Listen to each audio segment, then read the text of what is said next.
ಪ್ರವಾದಿ ಮೊಹಮ್ಮದ್ ಮಾನವ ಕುಲದ ಶ್ರೇಷ್ಠ ಮಾರ್ಗದರ್ಶಕ ಶೀರ್ಷಿಕೆಯಡಿ ರಾಜ್ಯವ್ಯಾಪ್ತಿಯ ಸೀರತ್ ಅಭಿಯಾನದ ಪ್ರಯುಕ್ತ ಏರ್ಪಡಿಸಲಾದ ಪ್ರೌಢ ಪದವಿ ಪೂರ್ವ ವಿದ್ಯಾರ್ಥಿಗಳಿಗೆ ನಡೆದ ಭಾಷಣ ಸ್ಪರ್ಧೆಯ ವಿಜೇತರಿಗೆ ಬಹುಮಾನವನ್ನು ವಿತರಿಸಲಾಯಿತು. ಈ ಸಂದರ್ಭದಲ್ಲಿ ಮಾತನಾಡಿದ ಮುಲ್ಕಿ ಮೂಡಬಿದಿರೆ ಶಾಸಕ ಉಮಾನಾಥ್ ಕೋಟ್ಯಾನ್ ಅವರು ತನಗೆ ತಾನೇ ಸ್ಪರ್ಧಿಯಾಗಿ ವ್ಯಕ್ತಿತ್ವ ವೃದ್ಧಿಸಿಕೊಳ್ಳುವಂತಾದಾಗ ನಿಜವಾದ ಗೆಲುವು ಪ್ರಾಪ್ತಿಯಾಗುತ್ತದೆ. ಪ್ರತಿಯೊಬ್ಬರೂ ತನ್ನ ಧರ್ಮವನ್ನ ತಿಳಿದು ಆಚರಿಸುವಂತೆಯೇ ಅನ್ಯ ಧರ್ಮಗಳನ್ನ ತಿಳಿದುಕೊಂಡರೆ ಸಾಮಾಜಿಕ ಸಾಮರಸ್ಯ ನೆಲೆಯಾಗಲು ಸಾಧ್ಯ ಎಂದು ಅಭಿಪ್ರಾಯಪಟ್ಟರು. ವಿಶೇಷವಾಗಿ ಅದರ ಆ ವಿಷಯದ ಬಗ್ಗೆ ಅನುಭವಗಳು ನಮಗೆ ಸಿಕ್ಕಾಗ ಯಾವುದೇ ಸಂಘರ್ಷಗಳು ಸಮಾಜದಲ್ಲಿ ಬರುವುದಿಲ್ಲ.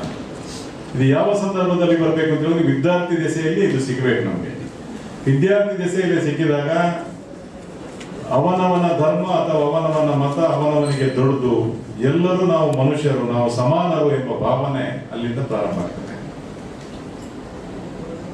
ಇವತ್ತು ನೀವು ವಿದ್ಯಾರ್ಥಿಗಳಿದ್ದೀರಿ,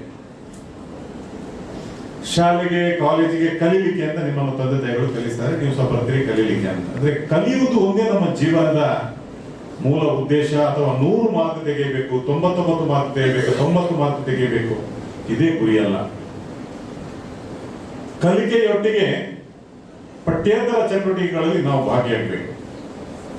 ತಾಯಿಯ ಹೊಟ್ಟೆಯಿಂದ ಬಂದಂತ ಪ್ರತಿಯೊಂದು ಮಗುವಿಗೂ ದೇವರು ಒಂದೊಂದು ರೀತಿಯ ಪ್ರತಿಭೆಯನ್ನ ಕೊಟ್ಟಿರ್ತಾರೆ.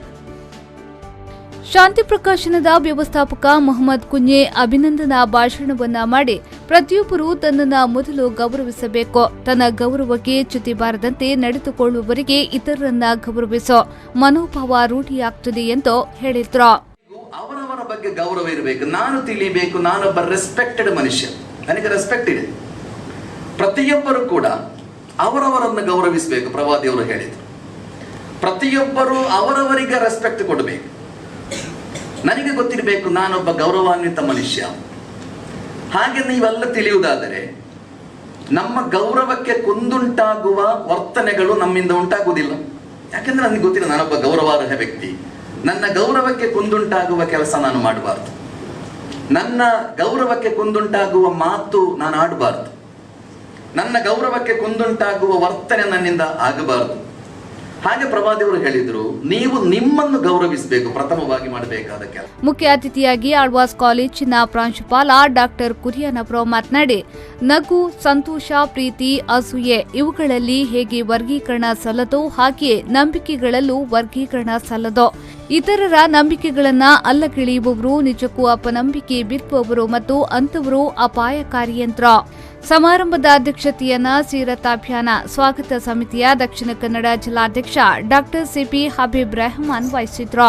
ಈ ಸಂದರ್ಭ ಉದ್ಯಮಿ ಅಬುಲ್ ಅಲಾಪತಿಗೆ, ಸಮಿತಿಯ ಮಾರ್ಗದರ್ಶಕ ಕೆಎಂ ಶರೀಫ್, ಅಮೀನ್ ಹನ್ಸನ್, ಸಮಿತಿಯ ಸಂಚಾಲಕ ಹೈದರ್ ಅಲಿ ವಿಟ್ಲ, ಅಮಾನುಲ್ಲಾ ಖಾನ್ ತರೀಕೆರೆ ಉಪಸ್ಥಿತರಿದ್ದರು. ಪ್ರೇಮಶ್ರೀ, ವಿ4 ನ್ಯೂಸ್ 24/7 ಮೂಡಬಿದಿರೆ.